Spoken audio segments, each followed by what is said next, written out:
हम लोग शुरू करेंगे। जैसा कि पिछले क्लास में हम लोग बहुपद के बारे में देखे थे, तो आज भी हम लोग वही बहुपद के बारे में ही देखेंगे।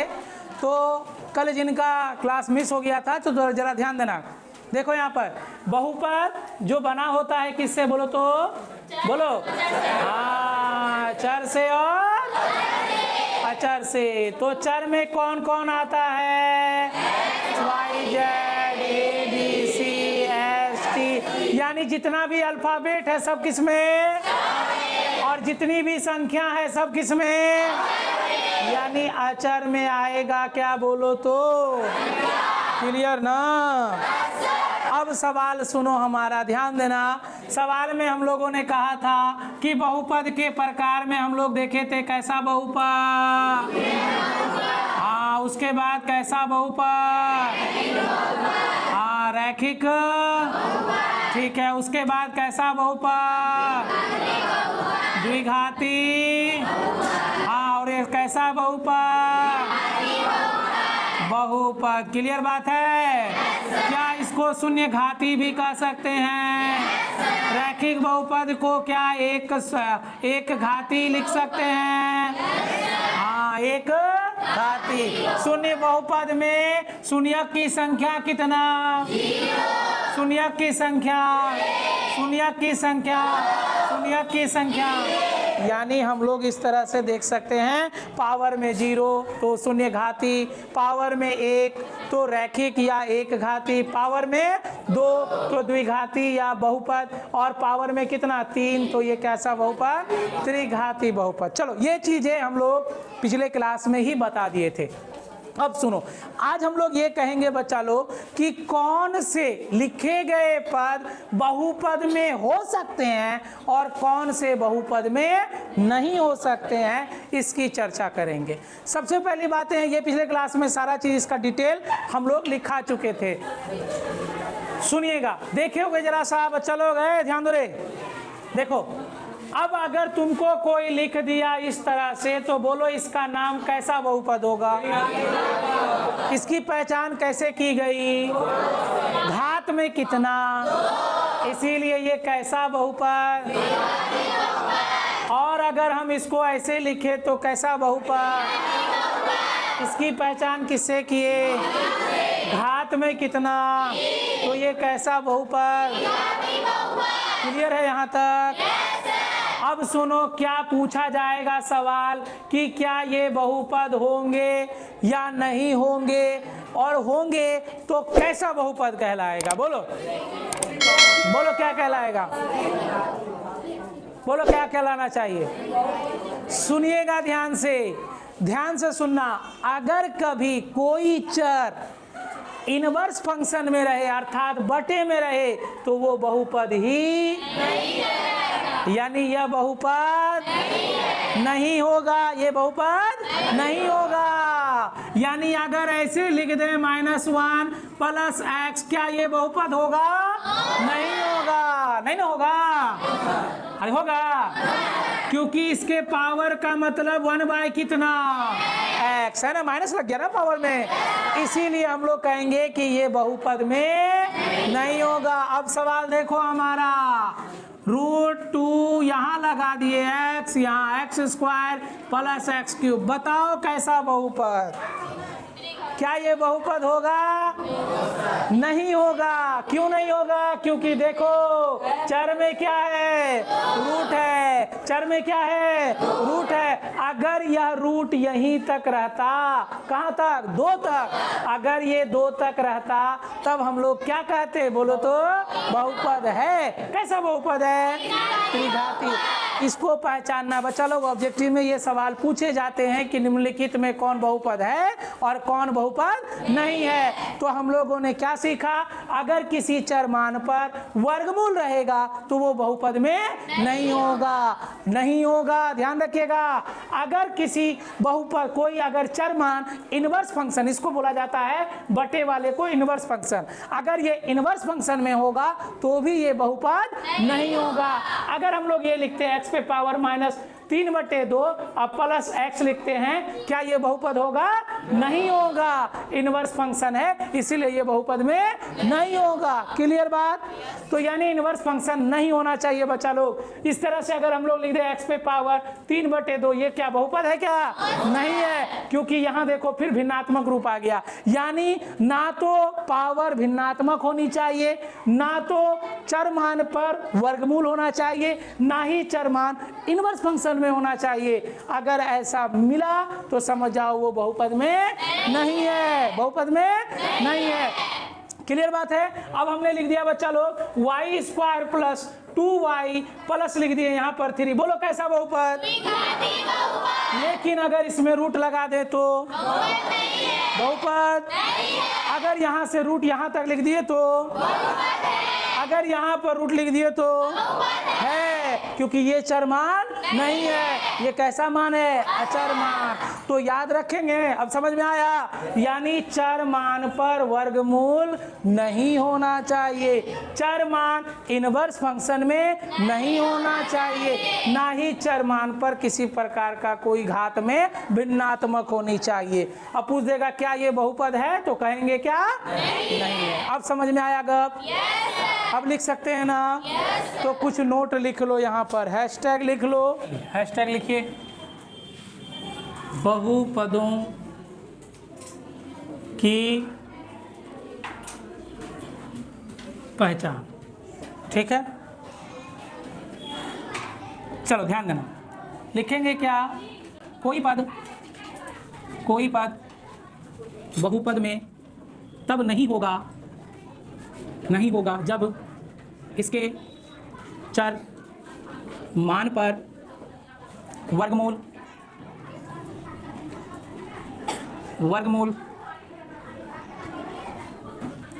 इनवर्स फंक्शन, वर्गमूल इनवर्स फंक्शन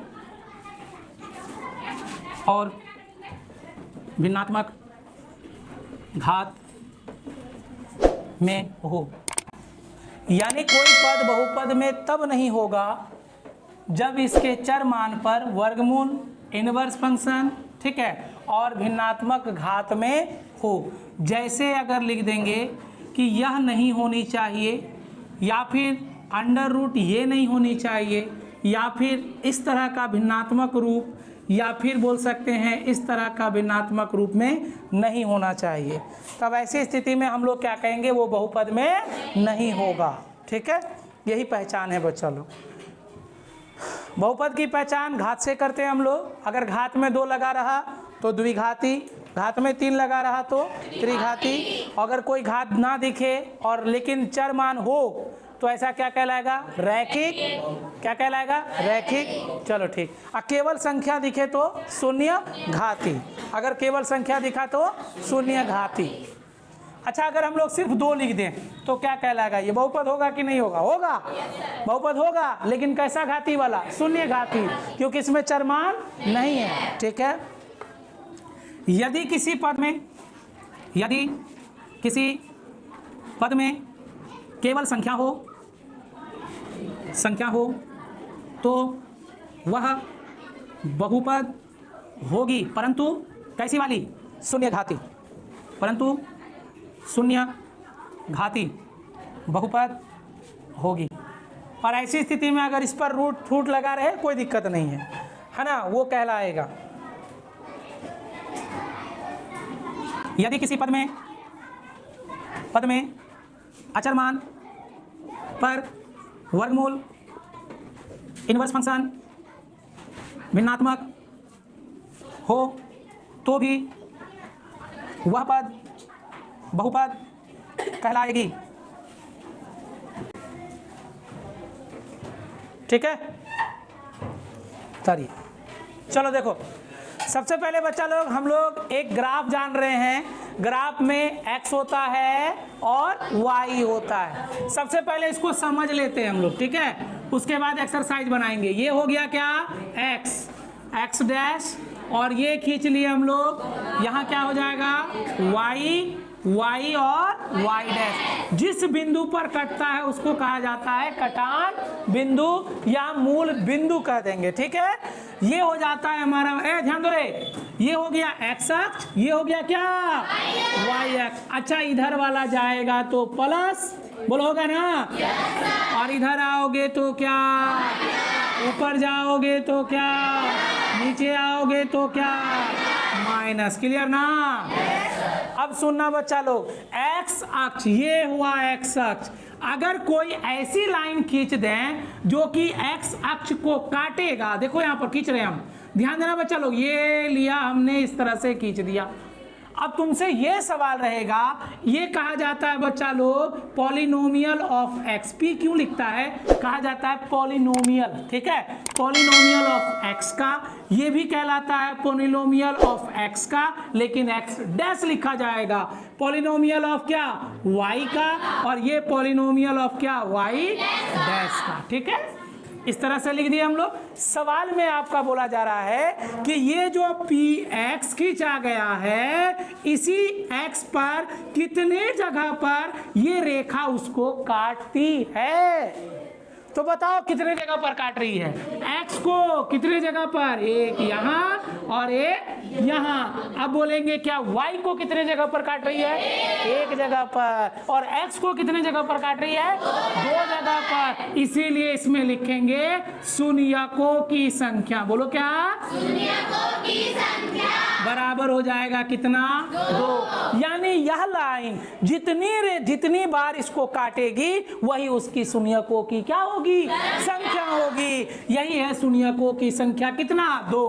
हम अब ले रेखा और खींच रहे बच्चा लोग, ध्यान देना, ये हमने खींचा, ये खींचा, ये खींचा। अब बताओ शून्यकों की संख्या कितना हो गया, तीन, क्योंकि यहाँ एगो कट रहा है, एगो यहाँ, एगो यहाँ, तो शून्यकों की संख्या कितना हो गया, तीन हो गया। समझ में आ गया बात। चलिए अब तुम लोग आराम से फिगर को देखो, एक्सरसाइज है, किताब है सामने में, किताब निकालो, देखो, पहले बताना हम लोगों को। लो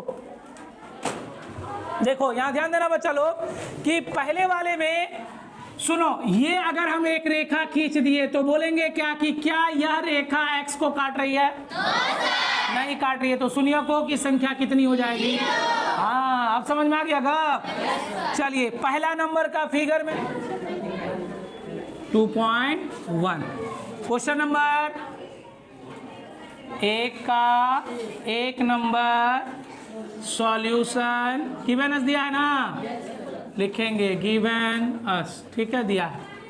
तो चलिए देखिएगा, ये हमने खींची इस तरह से रेखाएं, इस तरह से हमने खींच दी रेखा, चलो देखो खींच दिया, और देखो यहाँ पर ध्यान देना, यहाँ पर एक्स डैश लिखा है, ये वाई और ये क्या है वाई डैश। अब इसको ऐसे लकीर खींच दिया है। अब बोलो क्या शून्यकों की संख्या कितनी होगी, लिखेंगे पी एक्स में शून्यकों की संख्या, शून्यकों की संख्या कितनी, 0। क्लियर बात। चलिए अब 2 नंबर का इसी तरह से बनेगा, सब लोग बना लीजिएगा, हाँ बनाओ इसको। दूसरा नंबर का फिगर देखो, इस तरह से लिखा है, ऐसे बनाया है ना,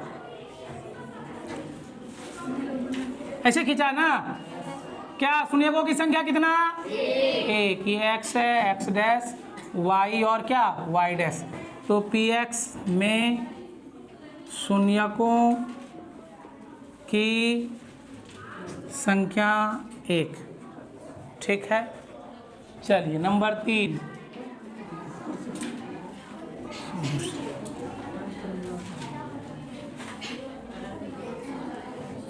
चलो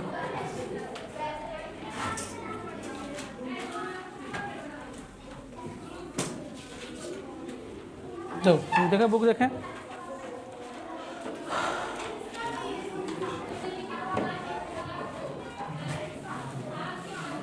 इस तरह से दिया है एक्स डैश वाई और वाई डैश, बट पगला जेड बोलता है, क्या को शून्यक है इसमें रे, 3, तो लिख देंगे पी एक्स में शून्यकों की संख्या 3, ठीक है।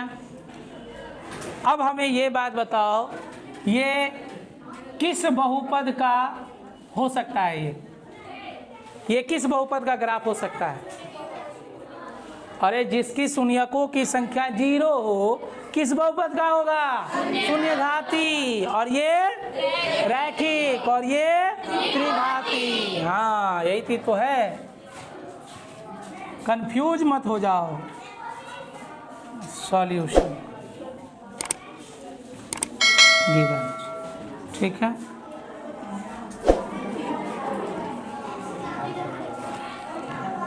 चलिए देखिए x, चलो बच्चा लोग बता दो इसमें शून्यकों की संख्या कितना लिखेंगे? शून्यकों की संख्या कितना? 2। चलो ठीक है। सॉल्यूशन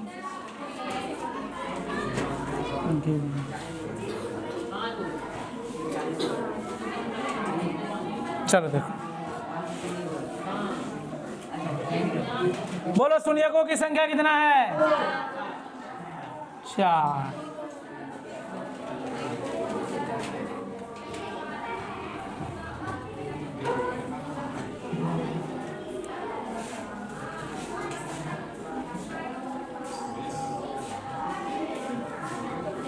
चलिए अगला लास्ट,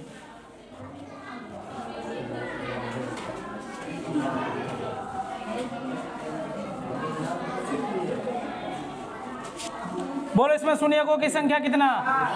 बट पगला सब तीन उठना। अरे X X dash, Y Y dash, P X में शून्यकों की संख्या 3। ठीक, चलिए उतारा जाए।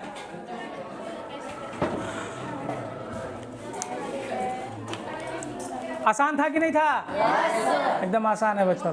बस अब देख लेना x में कितना होगा। इस तरह से अगर y का पूछ देगा तो y में बना लेना। चलो देखो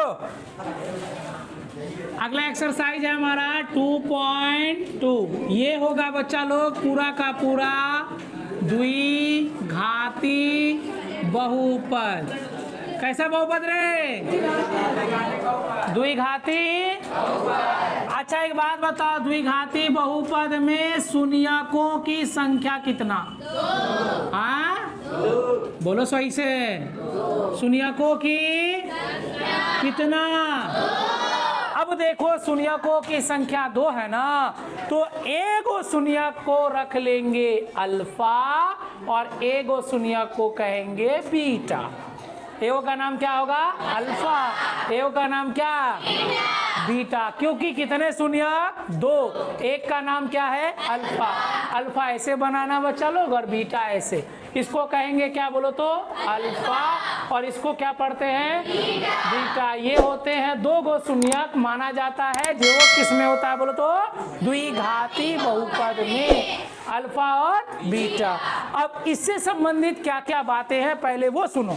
सबसे पहला बात बच्चा लोग, द्विघाती समीकरण, ध्यान से सुनिएगा। द्विघाती क्या लिखे हम लोग? समीकरण।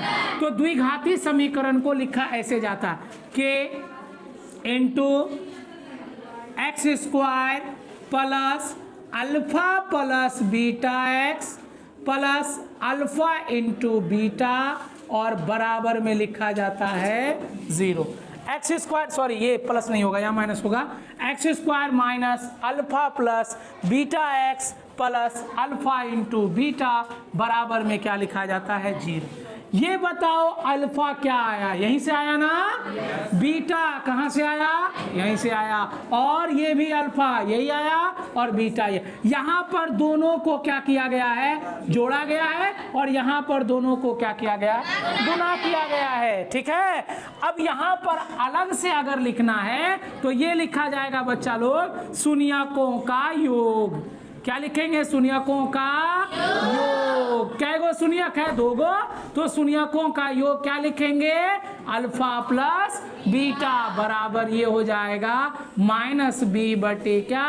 a। अब लिखा जाएगा बच्चा लोग शून्यकों का गुणनफल। बोलो क्या? शून्यकों का गुणनफल क्या लिखेंगे? अल्फा इंटू बीटा बराबर c बटे क्या? बोलो c बटे क्या? तो अल्फा प्लस बीटा बराबर -b by a। Alpha into beta बराबर क्या? c by a। ये होता है शून्यकों का योग निकालना, ये होता है शून्यकों का क्या निकालना? गुणनफल। अब ये b क्या है, a क्या है, c क्या है, a क्या है, समझो ये होता क्या चीज है। सुनो, अगर हम लोग एक द्विघाती बहुपद लिखें, देखो ऐसे लिखेंगे द्विघाती बहुपद अगर हमें लिखना हो तो हम लोग ऐसे लिखेंगे। बोलो ax square plus bx plus c बराबर क्या?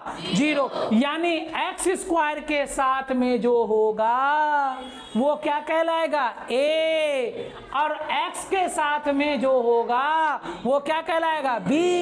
और केवल संख्या होगी तो वो क्या कहलाएगा? c। यानी कि मतलब यहाँ a, b और c कैसी संख्या होगी बच्चा लोग? एक वास्तविक संख्या होगी। कैसी संख्या? बोलो कैसी संख्या? वास्तविक संख्या। यानी a, b और c कैसी संख्या होगी?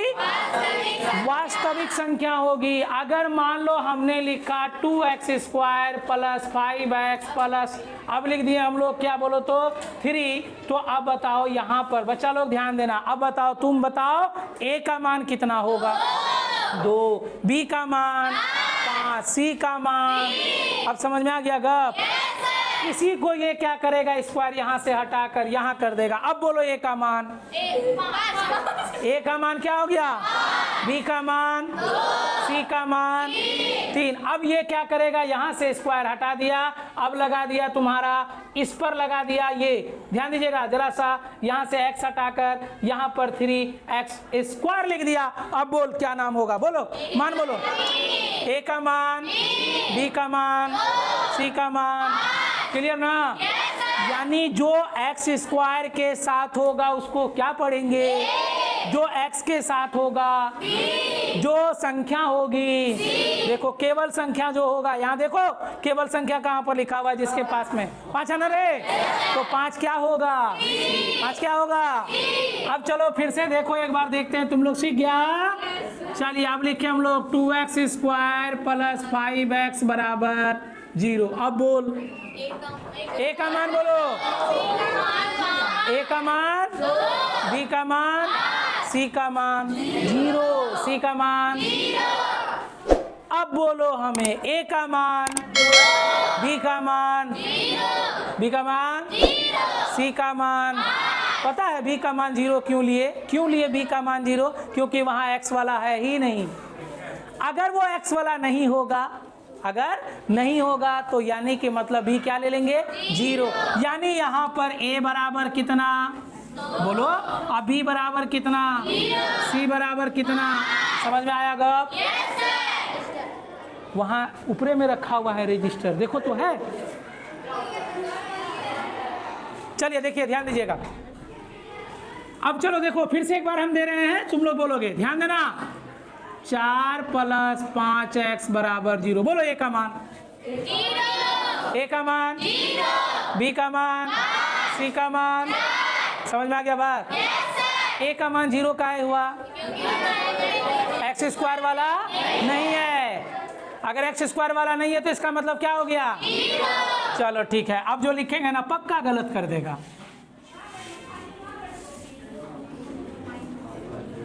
बोलो a का मान कितना? b का मान 5 बोला ना? 5 बोला ना? यही गड़बड़ कर दिया। यहाँ कितना है? माइनस बोलिएगा। a का मान कितना? b का मान कितना? c का मान कितना? माइनस बोलना है, माइनस लेना भी है। समझ में आ गया बात? अब लो फिर से बोलोगे एक बार, बोलो a का मान, b का मान, c का मान। अब समझ में आ गया गप? अब लो, अब बोलना है तुम लोगों को √3। अब बोलो a का मान, b का मान, c का मान, क्लियर ना? चलिए अब देखिए हम लोग यहाँ से क्या कर दें। अब बोलो a का मान, b का मान, b का मान। कोई बोल रहा है -5 होगा सर, काहे होगा -5? हाँ, और c का मान अब पूरा लेंगे, √3 माइनस। समझ में आ रहा है गप? चलो इतना ठो गप उतारो, जल्दी जल्दी उतारो एकदम फटाफट। चलो समझो बच्चा लोग, अभी एक और चीज़ बचा हुआ है, थोड़ा सा उसको समझ लोगे तो और आसान हो जाएगा। चलिए सबसे पहले हम लोग ध्यान देंगे मूल कैसे निकाला जाता है, या विकत, ठीक है, इसको ऐसे ही बोला जाए। इसको कहेंगे अंग्रेजी अक्षर में d से, और d बराबर होगा b² - 4ac। अब पूछेगा बच्चा लोग सर ये क्यों लिखा जाता है? इसके पीछे का कारण है बच्चा लोग, हम सभी लोग जानते हैं द्विघात बहुपद के कितने शून्यक? 2 शून्यक, कितने? 2। दोनों शून्यक निकालने के लिए पहले इसको निकालना, उसके बाद फॉर्मूला लगाना है x। तो प्रत्येक शून्यक के लिए सूत्र, प्रत्येक शून्यक के लिए क्या सूत्र? देखो यहाँ पर कैसे लिखेंगे, x बराबर -b ± √d, और बाई नीचे में लिखे 2a। ऐसा वाला d बना देते हैं तो पहचान हो जाए। क्या जान पहचान हो रहा है d से? यहाँ वाला d, यही d है ना? या फिर इसी को ऐसे लिखा जाता है ± √b² - 4ac, और बाई लिखा जाता है क्या? 2a। बच्चा लोग देखो फॉर्मूला का तो झड़ी लग गया है ना, फॉर्मूला का झड़ी लग गया। देखो या तो ये लिखो या तो ये लिखो, दोनों में से कोई एक लिख सकते हो, ठीक है। अब इसी में अगर अल्फा निकालना हो, अल्फा बराबर -b, अलग अलग है। ये पहला शून्यक, इसको लिख देते हैं पहला शून्यक। कैगो शून्यक होता है बच्चा लोग? 2। कैगो होता है? 2। तो पहला शून्यक अगर अलग निकालना हो तो √d, ये वाला d, आप बाई लिख देंगे नीचे में क्या? 2a। और अगर इसी का क्या निकालना हो, दूसरा शून्यक, तो दूसरा शून्यक के लिए क्या लिखेंगे? बोलो बीटा है ना रे, -b + क्या? d, और बाई नीचे में क्या? 2a। ये वाला d लगा देते हैं। ये चीज है बच्चा लोग, ये चीज है, ऐसे निकालना पड़ता है, ठीक है। तुमको बताएंगे ये वाला तरीका, अलग अलग निकालने का ऐसा मत निकालना, बड़ा हो जाएगा थोड़ा। आगे चल के हम लोग इसी को इस्तेमाल करेंगे। पहले इस्तेमाल करो फिर विश्वास करो, ठीक है क्या? चलिए ठीक, उतारिए इतना ठोका। क्या तुम लोगों का काम रहा? सब उतारना है। तुम लोगों का काम रहा है सारे फॉर्मूला को एक बार याद कर लेना बढ़िया से, कि कल के जो क्लास में बताएंगे दनादन एकदम बनाते चले जाना है, ठीक है। रहने दो।